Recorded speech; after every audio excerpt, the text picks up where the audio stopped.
Olá, sejam muito bem-vindos ao nosso novo quadro Profissionais de Alta Performance. Eu sou a Giovana Cajueiro Toffolo, consultora de carreira e negócios, além de coach e cofundadora da Growth. Esse quadro ele foi pensado de uma maneira muito especial, a gente pensou em todo o nosso trabalho, foi feito com muito carinho para trazer pessoas que, assim como eu e o Paul, trabalharam pra caramba, se dedicaram muito para chegar hoje onde estão. E esse aqui do meu lado é o meu parceiro, Paul Barramontes. Tudo bem, Paul? Tudo bem, Gi? Para quem ainda não me conhece, eu sou Paul Barramondes, estrategista de carreira e negócios da Growth Strategy. E está sendo um prazer estrear esse quadro contigo, Gi. Hoje nós vamos receber a Melina Koenig. Ela é diretora de vendas e marketing da Nexans. Ela vai compartilhar a sua história e bater um papo delicioso com a gente. Eu tenho certeza que você vai se inspirar e obter vários insights. Então, eu vou usar aqui a sua metáfora, já pega papel e caneta e anota os insights dessa super profissional de alta performance que vem por aí. Olá, Melina, seja muito bem-vinda. A gente está estreando um quadro novo aqui com você, então é uma honra ter você aqui com a gente. E para o pessoal que ainda não conhece a sua história, conta um pouquinho como foi sua trajetória para você chegar até onde você está hoje. Legal. Hoje, obrigado pelo convite, seu e do Paul aí. É um prazer para mim também estar aqui com vocês e contar um pouquinho da minha história. Bom, eu gosto de começar a minha história contando um pouquinho quem eu sou, né? Então, eu comecei como filha, como sobrinha, como irmã, neta, depois eu fui amiga, fui namorada, fui esposa, sou madrasta e finalmente eu sou mãe do pequenino Davi aí de 1 aninho, que está me ajudando aí nessa jornada de aprendizado e no papel que a gente tem nesse ambiente familiar, né? Por que eu gosto de contar assim? Porque para mim a família é uma base muito importante de pilar, de força, de te impulsionar. E eu sou privilegiada nesse sentido de fazer parte de um time, né, de família muito bacana, de gente que suporta e de gente que realmente te impulsiona para frente. E eles permeiam a minha história profissional, né, nesse sentido. Então eu comecei cedo, eu tinha uns 14 anos, eu me aventurei aí a ser tia da recreação de um buffet de festa infantil, onde eu acho que eu me divertia muito mais do que as crianças, eu acho. Mas foi mesmo um teste muito mais para eu conquistar a minha independência, aquele dinheirinho que permitia você fazer um negocinho, outro aqui, começar a me desenvolver, me conhecer como profissional, né? E aí eu fui, então, me aventurar então, na faculdade. Eu tive alguma dificuldade para escolher aquilo que eu queria fazer. E eu acabei, em função de inúmeras oportunidades, né, que se desenharam na minha frente, optando pelo jornalismo. Fiz a minha faculdade de jornalismo, concluí, mas eu nunca atuei como jornalista, né? Uma coisa muito curiosa, tanto que quando eu falo hoje que eu tenho formação de jornalismo, a pessoa fala, nossa, mas sério? Porque não tem muita relação com como eu desenvolvi minha carreira profissionalmente. Por quê? Porque eu me pautei nas oportunidades que apareceram, né? Na época, até por ser muito nova, tal, eu não tinha aquela coisa de planejar o meu futuro, de saber aonde que eu quero chegar. Eu ia escolhendo aquilo ou desenvolvendo aquilo que fazia mais sentido para mim. E aí eu acabei ingressando no mercado corporativo. Mesmo com essa base de jornalismo, eu entrei no mercado corporativo, trabalhei como estágio aí em algumas empresas de serviço, focado em venda, tudo. E no meu último estágio eu ingressei aí no mercado industrial. Foi a minha primeira experiência numa empresa de porte industrial, né? E fiquei um tempo como estagiária. Já estava aí há alguns anos e pensando aí o que seria do meu próximo passo no momento que eu me formasse, quando surgiu uma possibilidade aí da empresa fazer uma pesquisa de clima e eles fizeram um sorteio para escolher quem seriam as pessoas que participariam da pesquisa. E eu, como uma pessoa bastante sortuda, que não tinha até então ganhado nem rifa beneficente, né? Eu fui escolhida, claro, né? A estagiária do departamento de comunicação e marketing foi escolhida. Eu não me lembro muito bem da conversa com a consultora. Eu me lembro de uma das perguntas que ela me fez. Ela falou assim, o que você espera da empresa? E é óbvio que a minha resposta não poderia ser diferente do que eu queria ser efetivada. E eu fui. para minha surpresa, assim, não houve uma continuidade dessa conversa, nem com o meu gestor, nem com a empresa, nem com a consultora, mas apareceu aí, então, essa oportunidade de efetivação e eu agarrei. E foi uma surpresa mesmo, porque num momento paralelo aí, eu tive uma experiência curiosa, né? Que depois de muito tempo que eu fui entender o que isso representava, o que isso significava. Eu tive uma conversa de corredor com um diretor comercial que falou assim para mim, não se preocupa não, você é mulher, você tem chance de fazer um bom casamento e garantir o seu futuro. Eu, 20 e poucos anos, primeira experiência, falei, não sei o que isso quer dizer, não respondi nada e encarnei na aventura, embarquei na aventura. E fiquei mais alguns anos, né? A empresa depois foi vendida para uma grande multinacional do mesmo setor.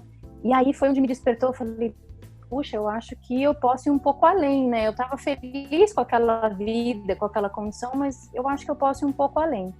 E a gente montou um time de integração, eu fui parte do time de integração na minha área, e a gente tinha lá os nossos objetivos de otimizar recurso, redução de custo, padronização de processos, porque é uma característica natural de um processo de fusão, e a gente fez. E eu comecei a me interessar bastante, né? E cheguei até a tentar trabalhar alguns dias na semana do outro lado, né? Para me integrar, tudo. E aí apareceu uma outra oportunidade de uma posição na matriz mesmo, que por circunstâncias daquele momento, eu acabei não conseguindo essa oportunidade.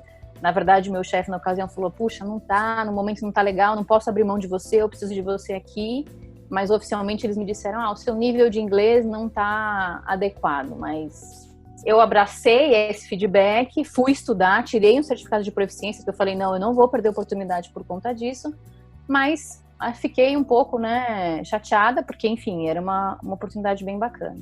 Mas continuamos lá, né, desenvolvendo o trabalho. Depois surgiu uma oportunidade de trabalhar numa outra multinacional, dessa vez uma japonesa, no mercado de automação industrial.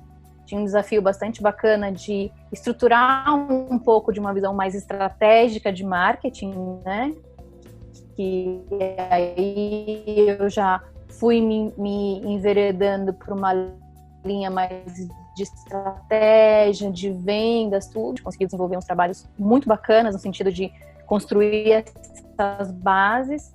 E aí surgiu, então, a chance de ir para a Nexans, um pouco depois, uma outra multinacional francesa, onde eu comecei como marketing, tive umas reviravoltas aí no caminho, porque alguns meses depois que eu fui contratada, o cenário era completamente diferente. Então, o CEO que tinha feito o processo comigo, me contratado, já tinha saído da empresa, e o meu chefe estava de saída da empresa. E aí rolou um pouco daquela insegurança do que ia acontecer, até que o chefe do meu chefe, né, o diretor que era chefe do meu chefe naquela ocasião, me chamou para um alinhamento, né, e aí aconteceu um segundo episódio curioso, né, que eu gosto de contar, que ele falou assim para mim, olha, você é mulher, você é nova, não é do nosso mercado, mas eu acho que dá. Aí eu já estava um pouquinho mais antenada, falei, sou profissional de marketing, eu posso vender cigarro, carro, caminhão, comida e cabo. Então, acho que eu dou conta. E aí, continuei. E aí teve uma outra reorganização e eu comecei a trabalhar direto com o CEO naquela ocasião.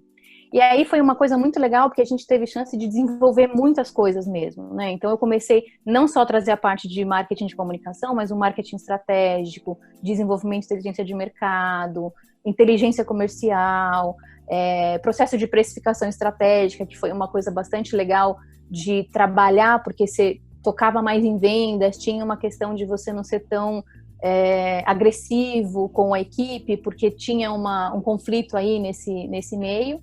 E aí a gente desenvolveu, eu com a minha equipe, um processo muito robusto, bacana. A gente tinha uma equipe bem bacana naquela época. E surgiu, então, uma outra oportunidade dentro da mesma empresa de fazer o cascadeamento de tudo isso a nível América do Sul. A empresa tinha uma organização, naquele momento, regional. A gente respondia para a organização Américas. Eu passei a responder para a VP de Marketing Estratégico Américas, sendo responsável pelo marketing estratégico da região da América do Sul. E foi muito legal fazer essa integração, né? Criar essa rede e de alinhar processos padronizados, otimização de recursos, conhecimento das pessoas, a conexão com essas pessoas, né? e tentar, ao mesmo tempo, influenciar uma equipe que não respondia para mim diretamente, porque eu era uma senior advisor, vamos dizer assim, né, desses processos, cada um, claro, respeitando a cultura do local, o desenvolvimento do local, mas foi muito legal. E depois eu tive, eles me pediram para voltar ao Brasil, foco total Brasil, porque tinha algumas questões aí de um turnaround de Brasil aí, que a empresa estava com algumas dificuldades aí, e foi legal a volta, porque eu vi que aquele trabalho daquela rede América do Sul que a gente construiu continuou sem mim. Então, ainda hoje, eles mantêm essa dinâmica, essa troca, mesmo eu estando só focada no Brasil de volta. Desenvolvemos esse trabalho, fui convidada para liderar um projeto de turnaround na área de precificação e de vendas. E no meio desse processo, eles me convidaram também para acumular, junto com a parte de marketing, que eu já tinha desenvolvido, a gestão de 2 linhas de negócio de vendas. Então, trabalhar liderando a equipe comercial mesmo. E foi bacana, porque deu para fazer a junção de tudo isso e construir, então, um processo mesmo de mudança, de turnaround, que a gente, enfim, acabou galgando aí os objetivos financeiros, né, especificamente numa linha de negócio especial, que é bastante relevante para a empresa. E agora, mais recentemente, nesse processo aí de reorganização, que a empresa também continua no processo de evolução, de mudança, eu hoje estou um pouco mais focada na parte de comunicação, mas com um escopo bastante amplo em termos de geografia. Voltei a trabalhar com aquela equipe América do Sul, que eu já tinha construído uma relação com eles, e estou desbravando um pouco aí o mercado de África, Oriente Médio e Turquia, que está dentro desse escopo geográfico. Então é uma outra oportunidade, um outro desafio aí para conhecer novas culturas e novas formas de fazer o trabalho similar que eu tenho feito com o Brasil e a América Latina. Isso tem 20 anos. São 20 anos aí de mercado, de uma história que, como eu falei, pautada em oportunidades, em desenhar, em desenvolver e aproveitar essas oportunidades que se apresentaram no decorrer da minha carreira e da minha vida, dos meus 20 anos de mercado. É isso. Muito legal, Melina. Eu vejo várias similaridades na sua história com a minha, né? A gente começou jovem, a gente tem formações, eu também tenho uma formação que eu não exerço, nunca exerci, então a gente tem essa coincidência. E nós temos uma grande coincidência, que nós somos mulheres. Isso. Né? E aí, até antes da gente ir para o intervalo, tá? Porque eu tô vendo que tá me olhando já ali, ó. Mas até antes da gente ir para o intervalo, eu queria te fazer uma pergunta, assim, de cunho até um pouco pessoal, mas ouvindo a sua história, que você, com muita classe, viu? Com muito requinte, você trouxe o termo curioso, né? Tiveram situações curiosas. Eu não tenho tanto requinte assim, talvez usaria outro nome. Mas o que eu queria te perguntar é o seguinte: o que você precisou aprender, seja enquanto competência técnica ou mesmo soft skills, que eu acredito que seja mais o caso, para lidar com situações desse tipo, né, de misoginia, ou um preconceito, ou uma falta de credibilidade por ser mulher? O que você precisou aprender na tua carreira que você aplica até hoje? Eu acho que aqui tem um aprendizado que eu ouvi da minha mãe quando eu era adolescente, né? A minha mãe dizia pra gente que, de novo, a família tá aparecendo aí como um suporte, né? Minha mãe dizia pra gente que você só aceita uma provocação se você quiser. O outro pode te provocar e você aceita só se você quiser. Eu nunca dei muita importância para o peso da que estava acontecendo, né? Então eu relatei 2 episódios, tiveram mais alguns, né? Nessa minha trajetória, mas eu aprendi a dar algumas respostas educadas de classe para sair, enfim, dessa situação, mas eu nunca me deixei abater, nunca me deixei me levar por aquela provocação da outra pessoa que muitas vezes é inconsciente, porque isso é uma coisa de sociedade, não é uma coisa de indivíduo, né? Hoje, depois desses 20 anos, eu percebo o peso disso e a frequência com que isso acontece. Naquela ocasião, nas ocasiões que eu vivi, eu não tinha tanto essa clareza. Mas eu acho que esse aprendizado que eu tive lá na adolescência com a minha mãe, de não me deixar abater por isso, ela chamou de provocação na época, e hoje eu falo dessa força, vamos dizer assim, né? Eu acho que foi o que me ajudou a desenvolver e continuar o meu caminho a despeito disso tudo. Agora, é importante dizer que, como mulher, como você mencionou, a gente sempre tem, mesmo que não seja verdade, mas a gente tem dentro da gente um feeling de que eu tô sempre um passo atrás. Então, você corre atrás muito mais. Você se prepara mais, você estuda mais, você desenvolve mais, você se dedica mais. E eu vi isso muitas vezes durante a minha carreira, muitas vezes para conseguir chegar num patamar igual, ou, né, razoavelmente igual, né? Mas isso, como eu falei, é sociedade, não é indivíduo, é uma coisa que a gente tem que mudar de educação, de início de educação, e não de uma discussão ou uma briga de uma empresa, de outra, uma posição ou outra individualmente, né, de uma maneira spot, mas sim de como grupo, como sociedade mesmo. Acho que é mais ou menos isso. Muito legal. Agora sim a gente vai fazer um intervalinho bem rapidinho para voltar e fazer algumas perguntinhas para você sobre a sua história. O mundo mudou. A forma como trabalhamos e aprendemos nunca mais será a mesma. Você está preparado para este novo mundo? Quais são as estratégias que você vai utilizar para entregar resultados e se destacar em um mundo cada vez mais digital?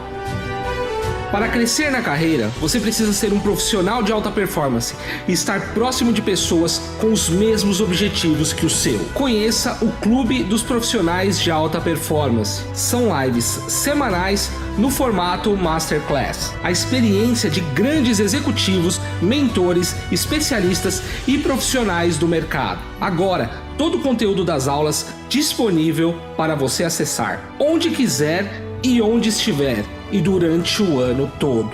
E mais, materiais complementares, mentorias em grupo e totalmente online.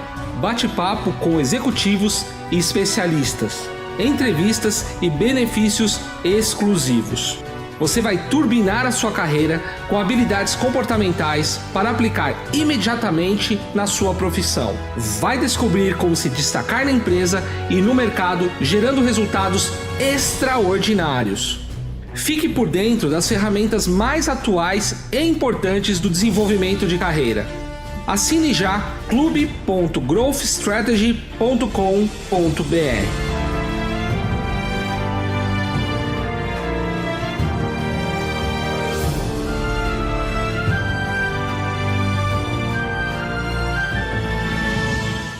Voltamos. Nossa, Melina, que história incrível, né? E uma história que se repete para muitas mulheres, né? Eu sou uma pessoa que sou envolto num ambiente de mulheres, né? Ou seja, sou eu e meu sogro, né? E mais um cunhado, o resto é tudo mulher, né? Minha irmã, meu pai teve, depois de velho, teve mais uma filha, também mulher, minha irmã teve gêmeas, eu tive menina, e ainda para mim me soa estranho quando esse tipo de coisa acontece, porque 2020, né? E você ouvir que ao longo do tempo você passa por essas situações, a gente ouve isso muito acontecer. De qualquer forma, uma das dúvidas que eu tenho, né, e que eu sempre pergunto quando eu posto para as mulheres por mais que você consiga dar as respostas e lidar com isso, você ainda tem que voltar para casa com isso, né? E chega um momento que isso cansa, né? Isso vai virando algo que você fala assim, mas por que tem que ser assim? E aí você tem que começar a tentar se provar, né, constantemente. Isso vai roubando a sua energia, isso vai trazendo uma carga.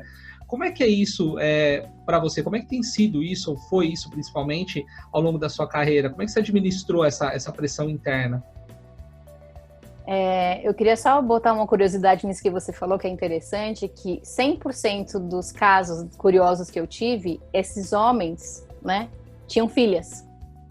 E eu sempre pensava, principalmente recentemente, né, eu sempre pensava, o que ele acha, o que ele espera que aconteça com a filha dele quando for a vez dela, né? E é bem isso, eu acho que a mulher tem uma capacidade de se auto-energizar para continuar, que entra um pouco dentro dessa pergunta que você colocou, né? Então, assim, de novo, a minha família foi muito base sempre, eu sempre tive um ambiente de diálogo, de troca de todos os assuntos, e esse era um dos assuntos que eu trazia inicialmente com a minha mãe, com meu pai, e muito mais recentemente com meu marido, porque o oposto de você, na minha família, são só homens. Eu sou casada com o mais novo de 3 irmãos, que tem 5 netos na família, uma menina só, que é a minha enteada, então é um pouquinho diferente. Mas eu sempre tive esse espaço de diálogo e eu acho que é nato isso, né? A mulher naturalmente tem essa capacidade de falar, não, peraí, vamos respirar e vamos dar um passo adiante. É óbvio que tem dias que você fala, meu, de novo isso, cara, não é possível.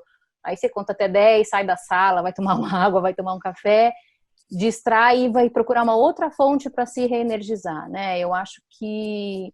E buscar exemplos positivos, né? Eu tenho, durante a minha vida, tive muitos exemplos positivos de mulheres que se desenvolveram, que chegaram lá, independente de qualquer coisa. Eu acho que isso renova, acho que isso ajuda, né?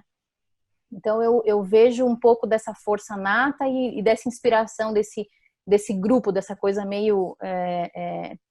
Eu não gosto muito da palavra feminista, pelo conceito dela, mas o feminista no sentido dessa reunião desse feminismo. E eu, de verdade, eu acho que eu tenho isso em mim desde sempre, e hoje de uma maneira muito mais clara, eu acredito na diversidade, nesse equilíbrio das coisas. Porque a mulher sempre dá uma visão diferente. E não é só porque é mulher. Eu já trabalhei em grupos majoritariamente femininos que era importante ter uma figura masculina, quer dizer, o oposto, né, independente do preconceito ou da fala, porque se tem outra visão, porque equilibra, porque muda a discussão, né? Então, eu acredito nisso. E eu acho que isso também me traz um pouco dessa força para dizer, vamos lá, vamos continuar, porque devagarzinho a gente vai tentando fazer diferente, vai tentando mudar. Eu acho que eu consegui plantar uma sementinha na cabeça dessas pessoas que eu tive contato para, pelo menos, prestar atenção na casa deles, né? Nas filhas que eles têm e que vão, de uma maneira ou de outra, ingressar no mercado de trabalho, porque eu duvido que eles desejem que elas tenham um bom casamento e dependam dos maridos para ter um futuro brilhante na frente. Eu duvido disso, mas não conheço a história depois, mas eu realmente não acredito nisso.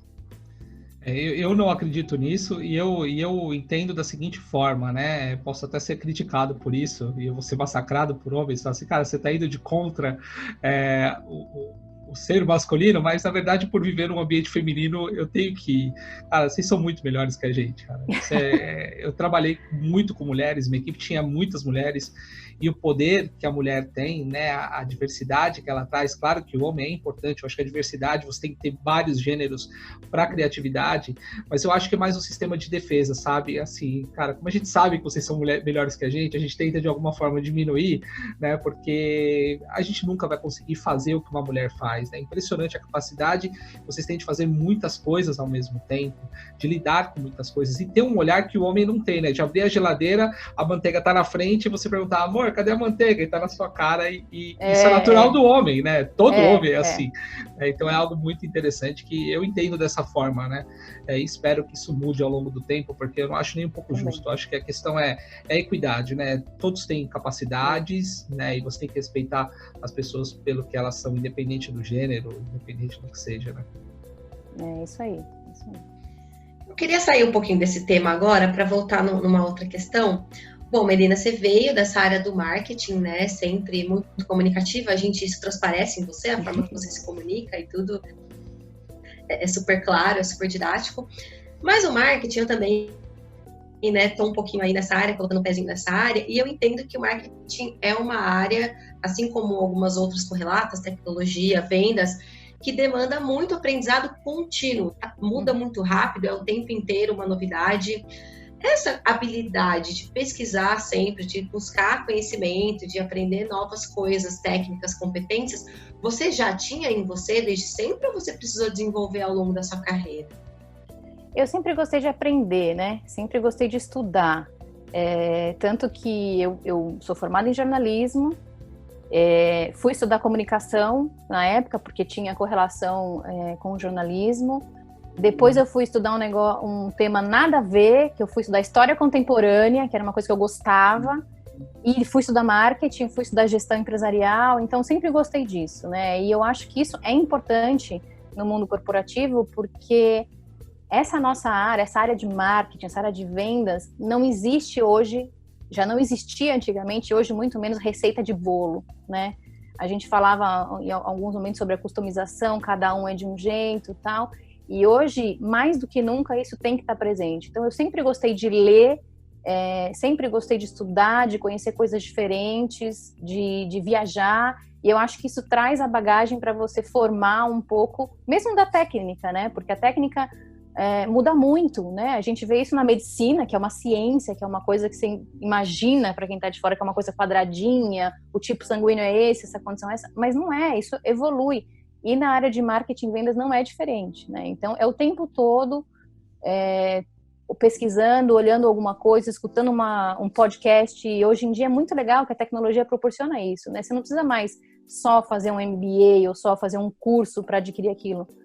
A internet está aí, blogs, podcasts, lives agora, webinars, que mesmo que estejam pouco relacionados, trazem aí um universo de aprendizado que você vai conectar alguma coisa. Tenho certeza que alguma coisa encaixa naquilo que você está desenvolvendo. Não pode parar. Infelizmente, a gente vive num mundo que não pode parar. A gente tem que continuar falando, ouvindo, lendo, exercitando o aprendizado, porque é a formação de hoje, né? É a formação de hoje que a gente precisa para desenvolver profissionalmente, né? Sensacional. E Melina, qual foi a sua principal superação que você teve ao longo da carreira?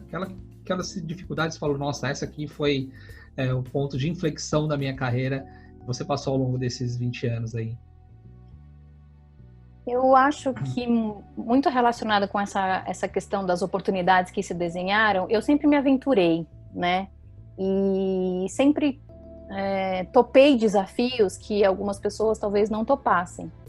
E é claro que a gente tem sempre que se preparar, e por mais que você esteja preparado, falta sempre alguma coisa. Então, eu acho que a grande superação era ir e desenvolver. Muitas vezes aprender na prática, muitas vezes com a humildade de perguntar para aprender, mas eu me lembro de algumas passagens, ainda no início da minha carreira, que eu tinha que trabalhar especificamente com um produto. Eu iria ler o manual para saber, cara crachá, o que era cada coisa, cada parte do produto, para não cometer um erro, porque fazia parte da minha função ter que entregar aquele produto daquela forma completa.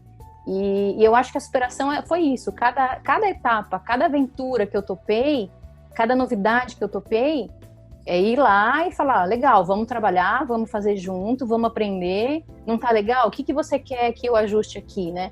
Eu sempre fui uma pessoa de muito... eu evito dizer não, mas o não é no seguinte sentido, assim, eu sempre acho que tem uma alternativa para as coisas. Então, o não como definitivo, né? Então, não, eu nunca fiz, mas não mais eu acho que é assim, não mais talvez assim, não mais que tal assim. Esse é um pouco da filosofia que está relacionado com o aprendizado, com você evoluir, essas aventuras que você se permite, e o resultado sempre foi bom, por enquanto, sempre foi muito, muito satisfatório, muito bacana, pelos feedbacks que eu recebi, as implementações que eu fiz, pelas coisas que eu conquistei na minha vida, né? Desenvolvendo por mim, por aquilo que me animava, por aquilo que brilhava meu olho, e eu ia lá e desenvolvia e fazia. Eu acho que isso são pequenas superações, né? Não é um caso de uma grande superação, mas é aquela do dia a dia, aquela do pouco a pouco, que te faz evoluir, que te faz crescer, desde que você tenha consciência daquilo que você está vivendo, daquilo que você está desenvolvendo, né? A gente costuma muito falar, Melina, 1%, né, diário. Se você aprender um pouquinho, 1% por dia, no final do ano você aprendeu 365%. Né? As pessoas tendem a desvalorizar ou tendem a ter um olhar só para aquela super superação, passei um super perrengue, tirei um mega aprendizado, quando na verdade os pequenos aprendizados unidos superam todo e qualquer aprendizado grande que você teve num momento de crise. Então, essa sua visão é bem interessante nesse sentido. É isso mesmo. Deixa eu te fazer mais uma pergunta. Ai, desculpa. Eu queria só emendar rapidinho nessa mesma linha, né? Que assim, Melina, as pessoas têm dificuldade de encarar o que muitas vezes elas entendem que elas não têm competência para, né? Então assim, eu não vou nessa oportunidade porque eu não sei, não estudei, não fiz alguma coisa, né? E eu sou muito da linha do Richard Branson, né? banco ejetor, constrói um avião lá no alto e vai fazendo, vai aprendendo ao longo do caminho.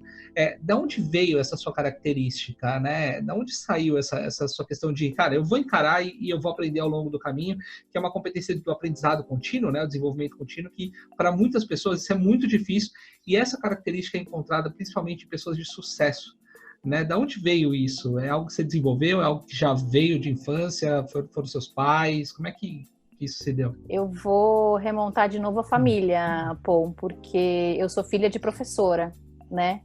E eu acho que isso é um hábito de educação que você implanta, no meu caso, né? É claro que você pode desenvolver isso depois, mas que você planta todo dia.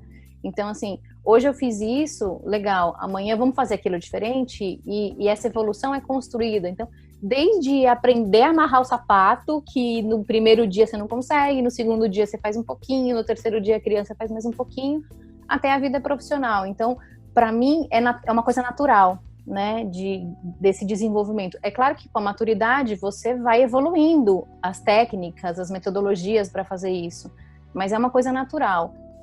Eu vejo muita gente descobrindo isso, desenvolvendo como uma habilidade mesmo, mas para mim é parte do que eu sou, porque veio dali, daquela formação desde pequena, de fazer um pouquinho agora, um pouquinho depois, e aí você vai desenvolvendo, superando 1% por dia, como a Giovana falou, até você conseguir conquistar aquilo que chegar lá, né? Conquistar aquilo que você realmente desenhou no início, que você imaginou no início, né? Passa por aí.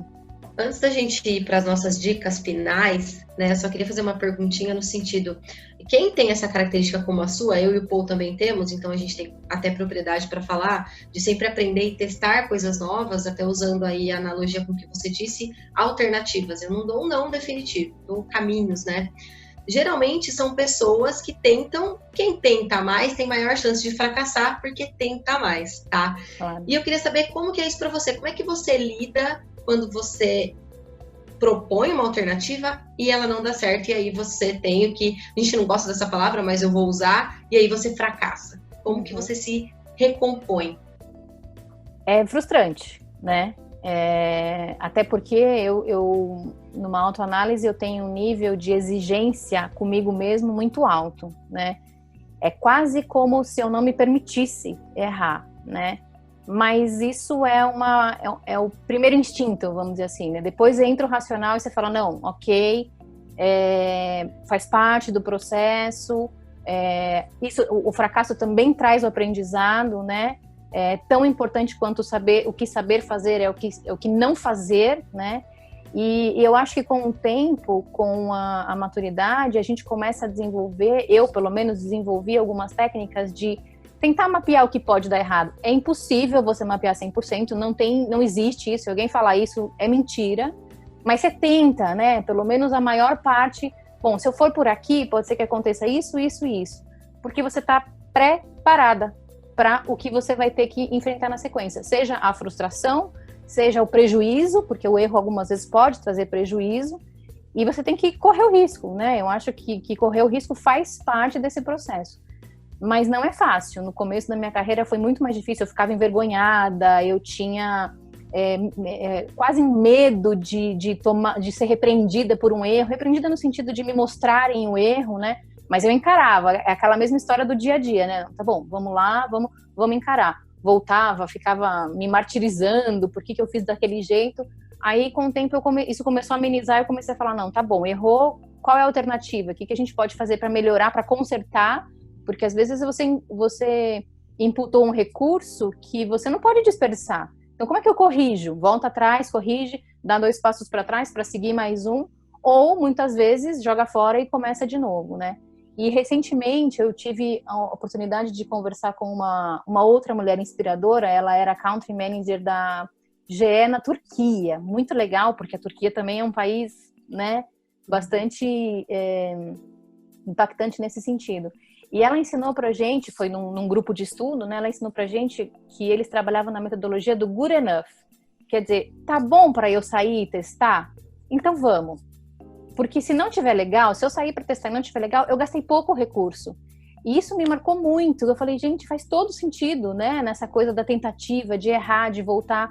porque eu não desperdicei tanto tempo, recurso, investimento, ou seja lá o que for. Deu certo, aí você continua e faz um desenvolvimento, o próximo passo do desenvolvimento. Então, eu acho que tem um pouco disso, nessa questão do erro, né? Você saber até onde você pode ir para, se você tiver algum problema, não se arrepender em função daquele recurso que você perdeu, ou ter a continuidade. Mas é um processo, né? Não é uma coisa que, pelo menos para mim foi um processo, não é uma coisa que eu lidava antigamente naturalmente, hoje muito mais fácil, mas ainda tem aquele instintinho lá dentro, eu não acredito que eu errei isso, como é que deu errado? Não pode, mas aí você vai pelo racional e consegue dar outro direcionamento, né? Eu acho que passa um pouco por aí. Muito bacana, né? Principalmente o norte-americano, ele é muito assim, né? Ou seja, erra rápido, faz rápido, só que numa cultura latina, né, onde o erro ele é inaceitável, né? Eu lembro uma vez, numa empresa que eu trabalhei, que eles fizeram uma campanha de faça certo a primeira vez. E eu achei aquela campanha, eu falei assim, não é possível que estão lançando uma campanha dessa, porque vocês estão falando que você não pode errar, entendeu? Pouca pressão, né? E uma vez que você não pode errar, né, você passa a não testar. E se você não testa, você não cria, você não é inovador. Exato. E a empresa, né, a empresa dizia assim, uma empresa inovadora, e passa certo da primeira vez. Eu achei aquilo um absurdo, mas é uma cultura muito América do Sul, né, brasileiro em específico. Eu posso falar porque minha família é latina, né, meu pai é chileno, meus tios todos de lá, tem muito essa questão de você não pode falhar, você sempre tem que ser perfeito, né? E aí quando você aprende essas coisas, eu, por exemplo, eu fiz essa pergunta justamente por conta disso. Eu tive que desenvolver depois de adulto, né? Porque eu não podia errar, eu tinha que ser perfeito e foi muito difícil conseguir migrar para o modelo, cara, vamos testar, vamos fazer e se der certo, deu, se não der certo, a gente pivota e vai de outra forma. Mas é muito interessante você trazer esse ponto, principalmente que é uma cultura que precisa alavancar aqui no Brasil, né? O erro ele faz parte, somos humanos, e se a gente não erra, a gente não inova, a gente não faz, a gente não cresce, então muito bacana. E se vocês me permitem só um complemento, eu acho que o que a gente vive hoje está muito relacionado com a transparência, né?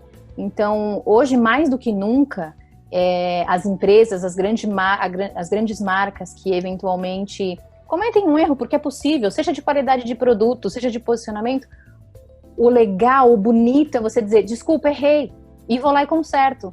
Isso é fato, isso gera mais resultado, inclusive financeiro para a empresa, em termos de valor de mercado e etc., do que simplesmente ignorar ou falar assim, não, deixa eu ficar quieto aqui, eu corrijo, mas não falo para ninguém. O que te faz perder valor, te faz perder cliente e credibilidade, né? Então, a gente está começando a ver isso no ambiente corporativo, mas tem que chegar no indivíduo, porque isso é muito de pessoa, né? De como você trata a pessoa, de como você administra o erro do outro também, porque não é só o seu, mas como é que você administra o que o outro fez de errado. Você já vai falar, poxa, não acredito, ou você vai falar, ó, vamos olhar junto, vamos entender aonde que está errado, né? O que aconteceu.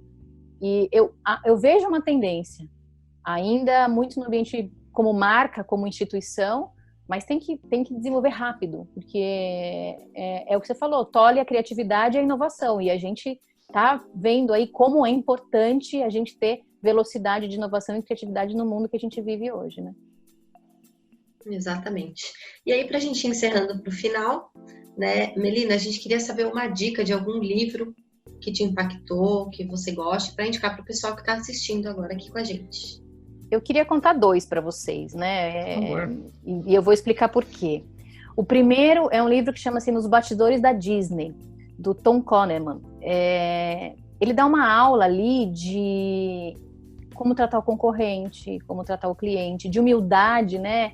Tem um trecho do livro que ele até comenta assim, que a Disney considerava as empresas de telemarketing e de viagem como seus concorrentes, pelo nível de satisfação que eles imputavam no cliente, né? Quer dizer, não são concorrentes diretos, mas ele satisfaz o cliente muito mais do que eles faziam.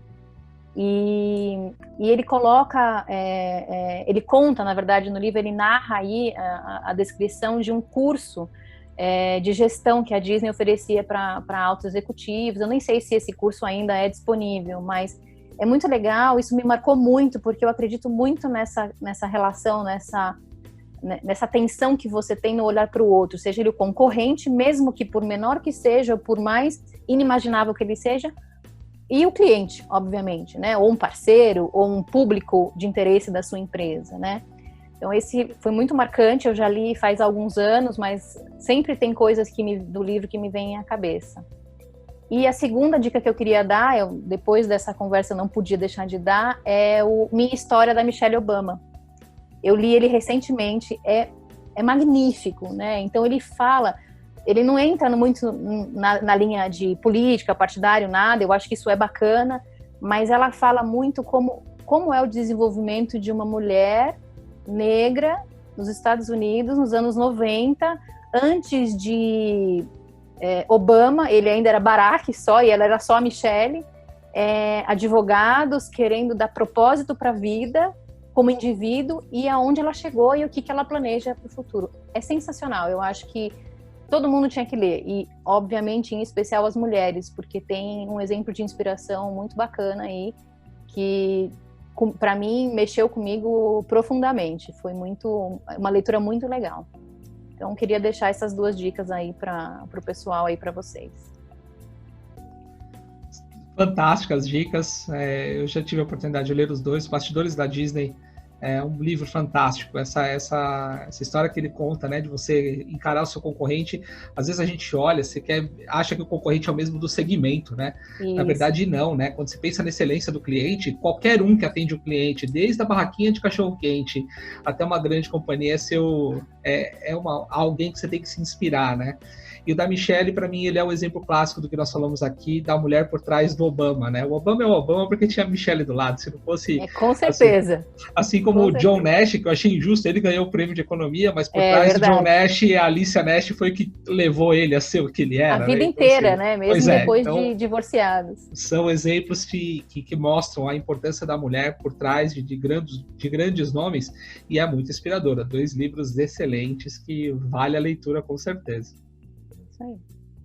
E para finalizar, a gente queria saber uma dica de carreira para quem está começando ou está em transição e quer alavancar a vida profissional e galgar cargos maiores, melhores. Eu volto no que a gente falou do estudar, né? Mas eu queria fazer uma ressalva que não é o estudar só de você ir à escola, de você fazer a faculdade, a pós-graduação. Não, é o da disposição de se atualizar. Então, assim, seleciona influenciadores, empresas que você gosta, sites que te chamam a atenção e acompanha isso, porque sempre tem aprendizado, né? Eu tenho essa formação de marketing e essa vereda de vendas aí, mas eu gosto muito de um site que chama-se Rock Content, que na verdade, eles vendem um serviço de consultoria para marketing, né? Mas eles têm um conteúdo gratuito gigantesco, maravilhoso no universo de marketing da técnica ao comportamento do cliente. E isso me faz aprender, me faz conhecer. Eu acho que o aprendizado é o caminho para uma evolução aí de carreira, né? É lógico que tem N fatores para ser levado em consideração como dica, relacionamento com as pessoas, o teu comportamento. Eu acho que hoje a gente vive muito mais numa fase de a técnica você aprende, o comportamento tá em evidência, né? Como que você vai se portar diante de uma situação, isso é muito importante, mas eu acho que o aprendizado contínuo e não só o formal, vamos dizer assim, né? Mas aquele que você escolhe no dia a dia é super importante. Eu acho que faz diferença no final das contas. Fantástico, é aquilo que eu falo sempre. A gente tem que andar com uma plaquinha escrita em construção, né? E a cada dia que passa a gente está aprendendo alguma coisa nova, de tudo, para aumentar o seu como é que fala? Não é bastante, repertório, para aumentar as suas técnicas, né? Porque você pode aprender desde cozinhando até no esporte, né? E eu até assistindo a gente aqui, né? Como nós estamos fazendo agora. É uma forma de aprendizado também. Fantástico, uma bela de uma dica. Então, muito legal. Muito obrigada, Melina, pela sua participação. Foi incrível. A gente sempre fala isso, mas não é mentira. É sempre muito melhor do que a gente esperava. A gente sempre sai com um monte de insight, um monte de dicas e aprendizados. Então, a gente agradece de coração pela sua participação. Eu que agradeço o convite e à disposição de vocês. Obrigado, Melina. Obrigada.